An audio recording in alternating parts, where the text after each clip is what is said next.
يا من يرى مد البعوض جناحا. کام کو کوئی حمایت کی تعارف کی ضرورت اب باقی نہیں رہی بزرگوں. کام تو تعارف کی حد سے بہت آگے نکل چکا ہے. اللہ کی قسم، یہ آپ کے کوئی امراوتی میں 1,00,000 پوسٹر چھاپے نا دعوت و تبلیغ کے خلاف، آپ دیکھو گے کام کو رائی کے دانے کے برابر بھی فرق نہیں آئے گا. کام تو تعارف کی حد سے بھی آگے نکل چکا ہے اور کام خطروں کی حد سے بھی آگے نکل چکا ہے. اب کام کو کوئی خطرہ نہیں، ہاں خطرہ کام کرنے والوں کو ہے. ہماری غفلت، ہماری بے فکری، ہماری بے اصولی، اس سے کام کو نقصان پہنچتا ہے. چاہے کوئی کتنی مخالفت کرے، اس سے کام کو نقصان نہیں پہنچتا. آپ سنیے، ہماری تگرم بازی، ہمارا انتشار، ہمارے دلوں کی پھٹن، یہ کام کو نقصان پہنچاتی. تو یہ ابو طالب ساتھ تو بہت دیا اللہ کے نبی صلی اللہ علیہ وسلم کا، لیکن مقصد میں ہاتھ نہیں بٹلایا. اس ہاتھ نہ بٹلانے کا نتیجہ کیا نکلا کہ سگے چچا ہے اللہ کے رسول صلی اللہ علیہ وسلم کے، لیکن ایمان نہیں ملا بزرگوں. آخری وقت ابو طالب کا، ان کے انتقال سے پہلے مکے کے کچھ چودھری وہ اللہ کے رسول صلی اللہ علیہ وسلم کی خدمت، اللہ کے رسول صلی اللہ علیہ وسلم کی شکایت لے کر ابو طالب کے پاس پہنچے اور شکایت کی اللہ کے رسول صلی اللہ علیہ وسلم کی کہ آپ اپنے بھتیجے کو سمجھائیں. انہوں نے جو دعوت کی، محنت شروع کی، اس سے ہماری قوم میں ایک انتشار پیدا ہو گیا، پھوٹ پڑ گئی ہے. آپ ان کو روکیں، منع کریں ان کو. ابو طالب نے اپنے بھتیجے کو طلب کیا. آپ آئے گا، کیا بات ہے چچا جان؟ کہا بھتیجے، یہ مکے کے کچھ چودھری ذمہ دار قسم کے لوگ ہیں، یہ آئے کچھ یہ کہنا چاہتے ہیں. کہا چچا جان کیا کہنا چاہتے ہیں؟ اب ان چودھریوں نے کہنا شروع کیا، اے محمد صلی اللہ علیہ وسلم، آپ نے جو یہ محنت شروع کی نا، دعوت کی، یہ کلمے کی، آپ اس سے باز آ جائیں.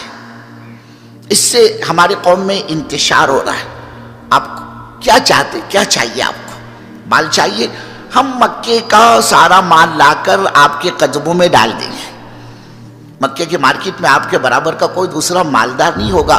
سب سے بڑے دھنی، سب سے بڑے مالدار مکے کے تم ہی کہنا ہوگی.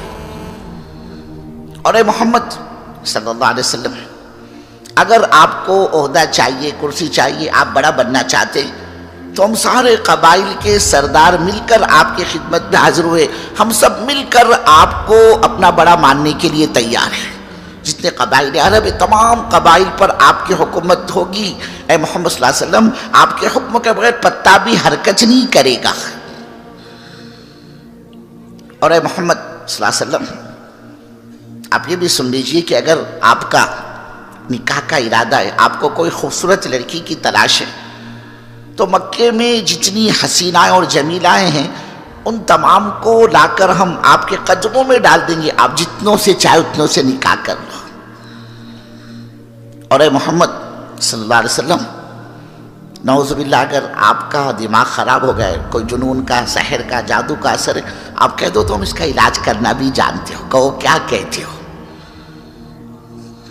اللہ کے رسول صلی اللہ علیہ وسلم نے جواب میں فرمایا، چچا جان آپ ان مکے والوں سے کہہ دو کہ یہ لا کر میرے ایک ہاتھ میں چاند رکھ دے اور دوسرے ہاتھ میں سورج رکھ دے. جب بھی چچا جان میں اس کام سے، میں اس محنت سے باز آنے والا نہیں ہوں. کیا مطلب چاند و سورج کا ہاتھ میں لا کر رکھ دینا؟ کہ جس طرح چاند و سورج کا ہاتھ میں لا کر رکھ دینا ناممکن ہے، بالکل اسی طرح یہ بھی ناممکن ہے کہ میں اس دعوت کی محنت کو چھوڑ دوں. انہیں جو کرنا ہے وہ کر لے. اس پر بزرگوں ابو طالب نے کیا جواب دیا؟ کہا بھتیجے پھر میرا جواب بھی سن لو کہ تمہیں جو کرنا ہے وہ کر لو، لیکن یہ بھی سن لو کہ میں تمہارے کام میں ساتھ نہیں دوں گا. میں ہاتھ نہیں بٹاؤں گا تمہارا ساتھ دینا یعنی سارے قبائل عرب سے دشمنی مول لینا، یہ کون کرے گا؟ ہاں تمہیں جو کرنا ہے وہ کر لے. بزرگوں اس ساتھ نہ دینے کی نحوست کیا بنی کہ اللہ کے رسول صلی اللہ علیہ وسلم کے سگے چچا ہونے کے باوجود بھی ابو طالب کو ایمان نہیں ملا، کلمہ نہیں ملا.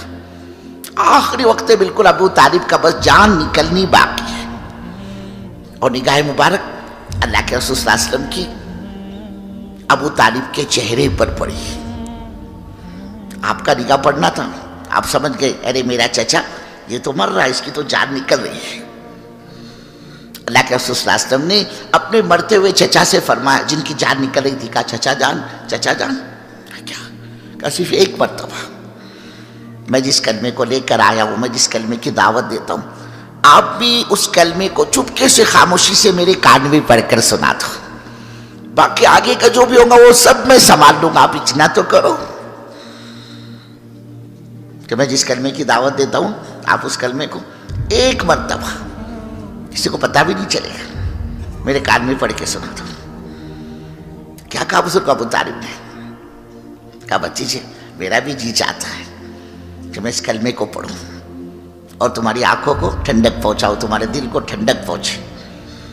لیکن بھتیجے بات اصل میں یہ ہے، یہ جو میرے خاندان کی عورتیں، مکہ کی عورتیں، قریش کی عورتیں، یہ میرے کو بزدل کہے گی، تانا دے گی کہ ابو طالب کیسا بزدل آدمی نکلا، موت کے ڈر سے باپ دادا کا جو پرانا دین تھا اس کو چھوڑ دیا اور بھتیجے کا نیا دین قبول کر لیا. لوگ میرے کو بزدل کہیں گے. اس لیے مرتے ہوئے ابو طالب نے کہا اے محمد صلی اللہ علیہ وسلم آپ صاف سن لیجئے، آپ کے دین سے میرا کوئی تعلق نہیں، میں تو یہ اپنے باپ دادا کے دین پر مرتا ہوں. یہ کہا اور ابو طالب کی جان نکلی ہے. اللہ کے رسول صلی اللہ علیہ وسلم بہت تکلیف ہوئی، آپ پر بڑی گرانی ہوئی، صدمہ ہوا آپ کو کہ ہائے میں اپنی چچا کو کلمہ نہیں پڑھا سکا، میرا چچا اور جہنم میں جائے، نبی کا چچا اور جہنم، میرا چچا اور جہنم. بہت تکلیف ہوئی اللہ کے رسول صلی اللہ علیہ وسلم کو، آپ سے رہا نہیں گیا. آپ نے وہی چچا کے جنازے پر، چچا کی لاش پر کھڑے کھڑے فرمایا چچا جان کل قیامت کے میدان میں اللہ کی یہاں آپ کی سفارش کروں گا، میں مانگوں گا اللہ کی یہاں پر آپ کو. بزرگوں اللہ کے نبی کا یہ فرمانا تھا، یہ سارے کائنات کا نظام حرکت میں آ گیا. اللہ نے جبرائیل کو بھیجا، کہا جاؤ جبرائیل جا کر کہہ دو ہمارے نبی صلی اللہ علیہ وسلم سے قرآن پاک کی آیت اتری کہ اللہ فرما رہا ہے اے محمد صلی اللہ علیہ وسلم آپ سن لیجئے کہ کسی نبی کو، ایمان والے کو اس بات کی گنجائش نہیں، اس بات کی اجازت نہیں کہ وہ ہم سے بے ایمان کی سفارش کرے، چاہے نبی کا باپ کیوں نہ ہو، چاہے نبی کا چچا کیوں نہ ہو. بزرگوں آپ اندازہ لگائیے اللہ تعالیٰ نے کیسا قیمتی سرمایہ ہم کو اور آپ کو عطا فرمایا ہے. ہم یہ چاہتے ہیں ہمارا یہ عملہ اس مایا کی قدر کر لے، اس لیے کہ اللہ کا ضابطہ ہے اللہ دین قدردانوں کو دیتا ہے.